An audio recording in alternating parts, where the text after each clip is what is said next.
Well, new construction homes are cheaper than existing homes for the first time ever, officially, guys. And I've been saying this for years down here, specifically in Southwest Florida, but now I guess nationwide, it makes no sense to me to buy an overpriced resale over a brand new home. And quality aside, there's going to be different quality things. I know everybody has their own opinions on that, but this has never happened before. And it's not necessarily because of builders slashing prices. They are, or their incentives that they're giving. It's because we have stubborn sellers who cannot get out in front of this market and understand what is happening and understand why in Southwest Florida they're building so many communities. People can't make sense of this. Why is this happening? Why do they keep building? Because they're going to sell them one way or the other. That's why. And I've been trying to tell people this for 2 years. They got a lot of room. They got a lot of room to play with on the profit margins, and they're going to undercut your resale home. There is no way around it. They are doing it now, and they've been very successful in doing it. I am watching a lot of communities, new build communities, get super aggressive and all of a sudden start selling out a ton of their sitting inventory that they couldn't move for months. I'm watching other phases start that couldn't get off the ground for the better part of a year in some areas. And it's all because the market is getting flooded with new builds, bringing their prices down, and sellers are saying, I'm still holding on to mine. Even though, in some cases, people can go buy your exact home, brand new, maybe in a slightly different location, and pay considerably less for that. Get warranties, get incentives, get rate buy downs. And they're just letting builders eat their lunch. Like I said, I don't blame the builders. I really don't. In my opinion, it's the sellers at the end of the day. Now, what the builders are doing is, in a lot of places that are finishing up their development, well, they're undercutting their previous sales, unfortunately. These huge discounts, these giant price drops that are happening in new build communities that were started 2 to 3 years ago, yes, unfortunately, we're talking sometimes hundreds of thousands of dollars for the same models next door to each other in different prices because someone bought it in 23 and someone bought one in 25. So people worry, is the builder going to undercut my home value? The builder's going to sell their houses, irregardless of what it's going to do to the area around them. And that they tried to insulate themselves from it affecting comps in their communities. But now, in the fall, with the way things have been, they have no choice. They have no choice in some cases. These houses need to get off the books. And unfortunately, it used to be just exterior. They're going to make exterior homes from these communities a little less valuable. But yes, it is happening. And I've seen one of the worst examples that I've seen lately was, unfortunately, at Bella Via down here on Charlotte Harbor. I'll show you what I'm talking about. So this is the community I'm talking about here. This is Bella Via. These two buildings were actually built in 2007 and the previous developer went under. So the rest of this remained bare until about 4 years ago when they started developing these 4 units, and they actually finished one here. This went so poorly for the builder and it took them so long to sell them that this was actually another planned phase and it has been completely abandoned. Let me zoom out to show you where this is on Charlotte Harbor here, guys. So here's the Peace River, Charlotte Harbor. You're very close. This is a flood zone. If you want to see where it is in Greater Florida, that's where it's located. But let me show you just how bad the comps got on these condos. So I'm going to do this in sequential order and show you how things progressed. These are pretty nice condos, to be honest with you. I've been in and out of these many times. They're 2 beds, 2 baths. This one sold for $330,000 when they were just getting off the ground here in this community in November of 23. So less than 2 years ago. These are pictures from the model, but just to kind of give you an idea of what these look like inside. They were very well done. They were very nice condos, but at $330,000 in that location with just a pool, they had a hell of a time moving these things, but Somebody did pay $330. Actually, quite a few people paid $330 for these. I know some people. I didn't sell it to them, but I know some people who paid $330 for these. So there you go, $330 in 2023. Boom, by 2024, now we're starting to sell these things for $280, a $50,000 clip. And then they started going to $250. And let me show you the final one they just sold, guys. $199, guys. The final unit goes for $199. And what makes this worse is this is the first floor. That's a first floor unit. This one at $330, second floor unit. Second floor unit. Ouch. Ouch. The $280, also a first floor unit. So we went from $330 to the next year $280, then to $250. And I know they went to $250 because, full disclosure, I almost bought one at $250. I considered it, but I didn't like the view. And they finally sell the last one on the ground floor right next to the pool. You can come right out of here and walk to the pool for the cheapest price in the community ever. $199. Youch.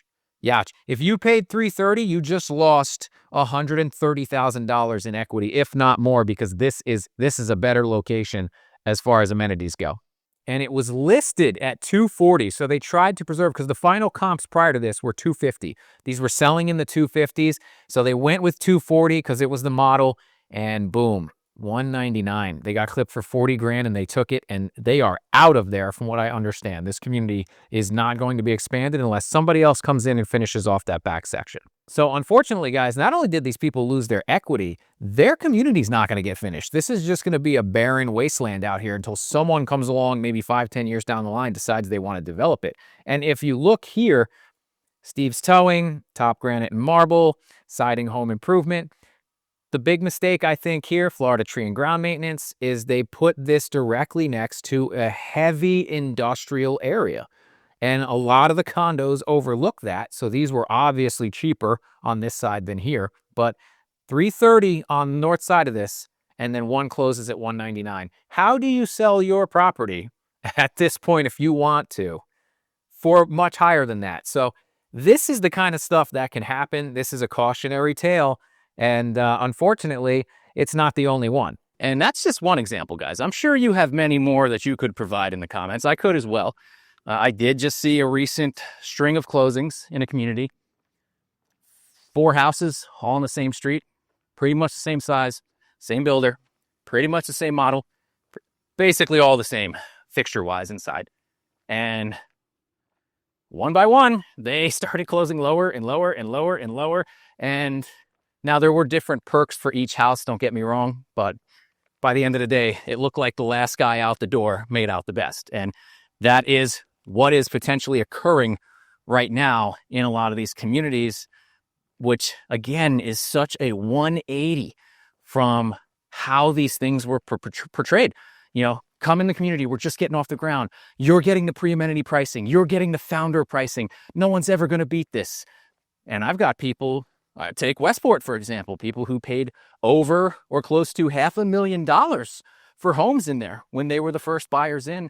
And lo and behold, similar homes, if not the exact same home that they purchased, are selling for $100,000 to $150,000.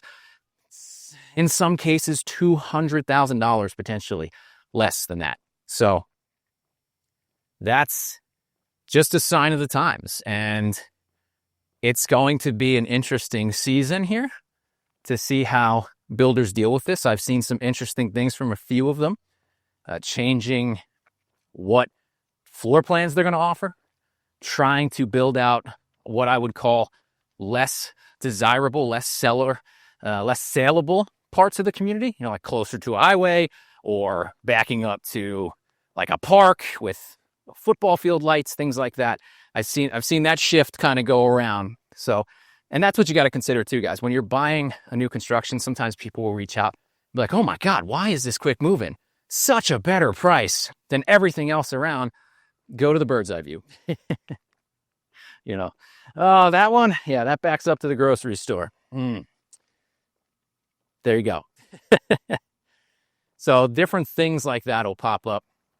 I think where rates are, we're probably going to stay aggressive. I've been telling you guys about strong buyer activity. I'm not lying, it's happening. A lot of buyer activity. That does not mean I'm telling you prices are going up. I've never said that, especially here in Southwest Florida. Prices are still declining. I anticipate they may still continue, but not to the degree that I've seen previously. They're just not falling like they used to, really at any given month in the past couple of months.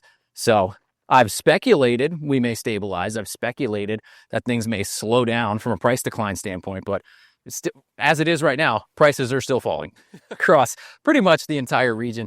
You have some small pockets that are seeing slight increases, like Naples. I think they had a median price bump last month. This month's stats, October, are going to basically be worthless in my opinion. You guys know why. We had 2 massive hurricanes that flooded or decimated most of Southwest Florida last October. So everything's going to look good, I'd assume. I'd be interested about pricing though. I'm going to probably look up pricing, but I'm assuming sales are going to be higher than when we got hit by 2 storms. Yeah, that's just how it's going to go at the end of the day. But it's going to be an interesting season because I just don't think enough people got the memo. Even people who delisted and are now coming back at a higher price got the memo that you're going to get undercut by these new builds. And if they don't, one of your neighbors is going to wisen up and do it. And that's what's been happening. So it's going to be, I think it's going to be an active one. I don't think we're going to have any, shortage of buyers, like I said, but I don't think we're going to see the FOMO buying that's getting pushed everywhere right now. It's absolutely crazy. I mean, if any reason that they can use to say that everyone's rushing out to buy, there is increased buyer activity, guys. We don't have to make up a reason for it. It's just, there's more people buying, but they're not clawing over themselves, doing stupid stuff like waiving inspections and not doing appraisal contingencies and things like that. That's not happening. And I don't think it's going to happen regardless of who's mayor in New York City or, what they're going to throw property tax wise at you. These crazy proposals. One commenter had a great point about it, is they gave you so many options for property tax relief that not one single one's going to pass. It's going to split the vote all across. And I said, it's a great point. It's a great point. So that's where we're at. I mean, you do run the risk, guys. If you buy brand new community, price could go up 2 years, great, which it normally does. But as you can see, price can go down. And if you're going to buy, you got to be able to live with that. So that's all I got for today, guys. If you like this video, give me a like, share, subscribe, and I'll see you next time.